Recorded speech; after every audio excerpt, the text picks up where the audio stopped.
Good morning, beloveds. So I'm biting the bullet and going back to work today.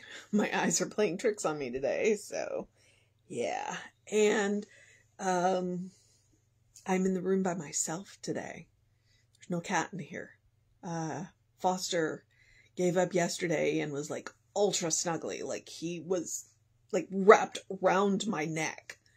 Like he had his front paws down here on my chest and his back, or no, his back paws around my neck and his front back paws sitting here. It was a little warm, but he kept shivering, and so I was a little concerned about him. But he needed the comfort, and he's not a snuggler, so, well, he can be. I don't know. You know, tomorrow will be a week, and the household has noticed the difference. The Clowder has noticed the difference, and it's been hard on all of us. So, you know. Okay, but that's not why you're here. What you're here for is August 2nd. The title is The Wonder of You. The first quote is, "Lo, I have given thee a wise and an understanding heart, so that there was none like thee before thee, neither after thee shall any arise like unto thee." That's not my eyes playing tricks on me. That's the translation they're using. So what I would suggest is that is 1 Kings 3:12. Go look it up in a better translation. There is something within me which goes before me and prepares the way wherever I go, making straight the way, making perfect the way, making immediate and instant and permanent and harmonious every situation. And that is the Science of Mind, page 555. Just a reminder, it's the original, not the updated Science of Mind. So if you don't have the original, I think somebody's has got a guide where you can look up if it says this page, then it's this page in the new translation. Okay. A period in our life when we feel discouraged can be the very moment God uses to help us understand ourselves in a higher way.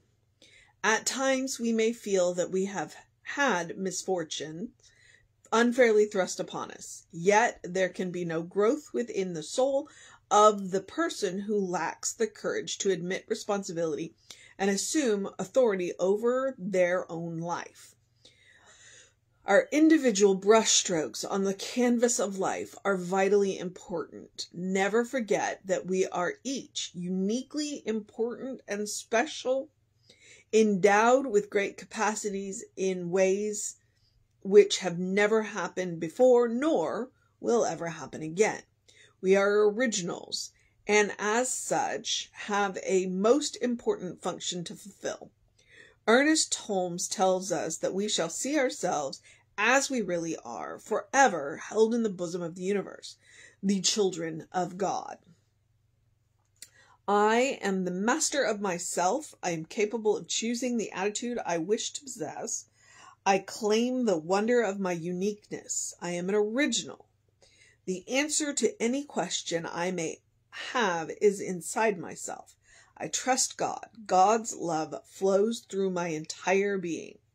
This awareness creates within me feelings of power, protection, poise, and peace. And that is SB, who I'm not sure who SB is, so I'm going to go find out. Shirley Briggs. Shirley Briggs. I would have gotten the first name right. The second name I would not have. That's why I looked them up. Okay. Credit. You want to give credit where credit is due. Okay, so the title is The Wonder of You. And one of the things that I think Emerson says it, a lot of the poets say it, Ernest definitely said it, and I believe Emma says it as well. It's like, you know, it is, it's not Emerson, Oscar Wilde, who says, be you, everybody else is taken. Because we live in an infinite system, and we live in a variety. Life is always expressing itself in an infinite variety, i.e. no two snowflakes have ever been found alike. Because there's so many different ways. Why wouldn't you want to be you? Why would you want to be anybody else? And they do say that imitation is the most sincere form of flattery. And sometimes that you want to do, it's like you see a trait in somebody that you really like and you want to imitate that. That's fine. But what you want to do is take it and make it your own. Give it your own spin. So you don't want to become that person. You want to give that trait that you admire in that person your own spin. You want to make it yours. Because you are here to express life. You are here to express God. And you want to do it as the most you that you can be. I feel like I'm about to quote Dr. Seuss there. Nobody's youer than you. Which there, I just did quote Dr. Seuss. And I think both the Bible quote from Kings and then from the Science of Mind are reminding us, you know, we're here to be unique. We're here to be amazing. We're here to be what nobody else is, what nobody else can be, which is us. And all of the amazing things that we can do being us, that we couldn't do if we were trying to be somebody else. And what was it that we may feel that we have had misfortunes unfairly thrust upon us, and yet there can be no growth within a soul who lacks the courage. So it's like, yeah, things can be messy and you can step up and you can take care of them. And maybe it's not your mess and maybe it's not your mess to clean up. But if you're there, you know, then there's something that you can do. And growth, unfortunately, generally does come out of messiness. And it's up to us to say, you know what, I'm an adult. I can deal with this. Let me do what I need to do. But I like how she says our individual brushstrokes on the canvas of life are vitally important. Never forget that we are each uniquely important and special. Never forget that we are each uniquely special and important, just like everybody else. Because you hear that too. It's like, yes, you are special. Yes, you are unique. Yes, the world is a better place because you're in it. And you don't have to do anything, you know, world shattering, you know, you just have to be you. And really, honestly, right now, that is earth-shattering when somebody has the courage to step out and be unapologetically themselves, whatever that is. It's pretty cool. It's pretty cool. So, okay, I think we shall see ourselves as we really are, forever held in the bosom of the universe, children of God. Okay, the treatment's pretty amazing, because the first line is, I am the master of myself. Nobody else can be the master of you. Nobody else can be the master of you. You, because you are the only person who knows you. What was it that I think that Reverend Jesse said one time? It's like you can talk all the time to somebody and still only know 10% of what's going on with them. So, you are the master of you. You get to decide who you are.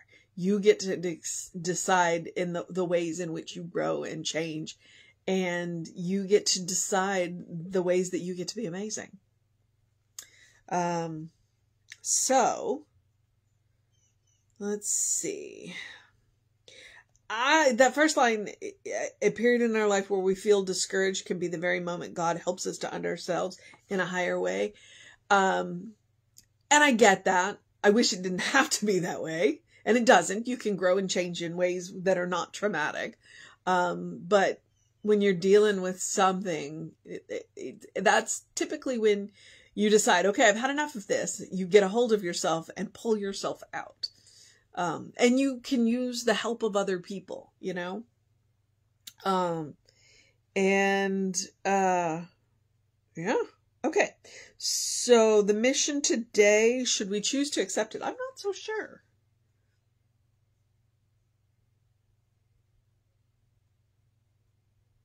We have an important function to fulfill.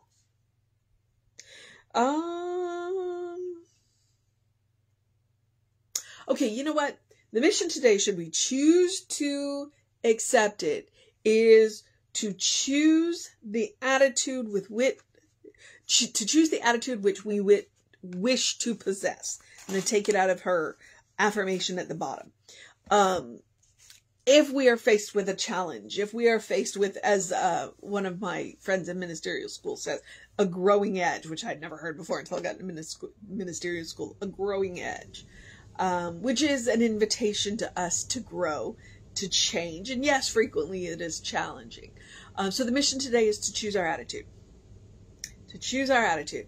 Are we going to go at this knowing that we have the universe behind us, that we are held in the arms of the universe, knowing that what we need is going to be provided to us as we make this grow and change and what have you? Choose our attitude and choose wisely. Choose wisely. And it doesn't mean that you can't be angry, and it doesn't mean that you can't be sad, because those are attitudes too. Just make sure that when you do that, you do it in a healthy and functional way, not in a way that keeps you spinning in place.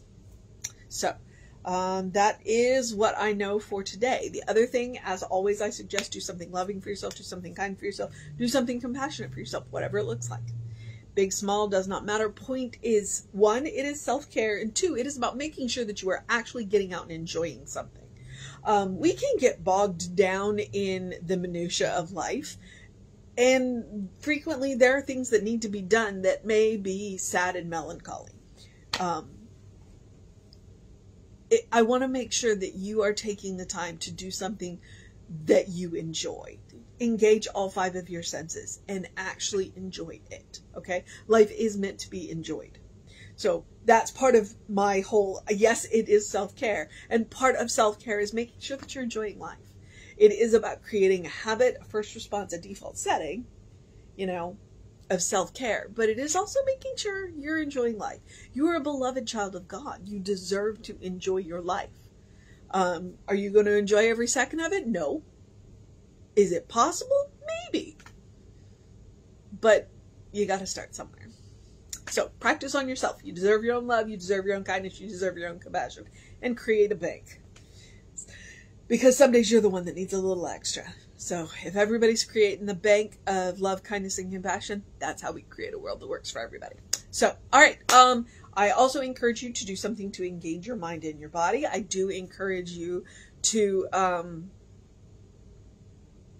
drink plenty of water. It is still really hot. Drink plenty of water. We're trying to give our tree, we've got a great big pine tree outside of our house, and we wanted to make sure it got a drink of water yesterday. And then, get that early in your day light, reset your circadian rhythms, it's science, and open the windows of your soul. Allow the breath of heaven to remind you, you do live in heaven right here, right now. It's all around you all the time. Okay. I think that's what I know. Catch us on the social medias. We are Creative Life Spiritual Center, Creative Life Spark. I am the running Rev Ryan on the social medias that I am on. If you want to know what's going on, the book studies, the classes, because there's at least 2 classes coming up. There's almost always at least 2 book studies going on at the time. So, and book studies you can drop in and out of. Classes, you got the first 2 weeks to get in, but book studies, you can come and go. So take care, take the email info@creativelife.org. That will get you onto the constant contact. The hot links are hot. Okay. So have a great day, an amazing day, a wondrous day, a fantastic day, a magical day, an enchanting day. A good day. And if that is too much pressure, simply have a day, because you are not just as you are. All right, beloveds, you are a beloved child of God. And I will say that multiple times a day until we all believe it all the time. Because we can believe it some of the time and not others of the time. So the goal is to believe it all the time. All right. Reverend David should be on around 5 p.m. with you. I'll be back with you around 9 a.m. Take care of yourself. Know that you're loved. And I will see you next time.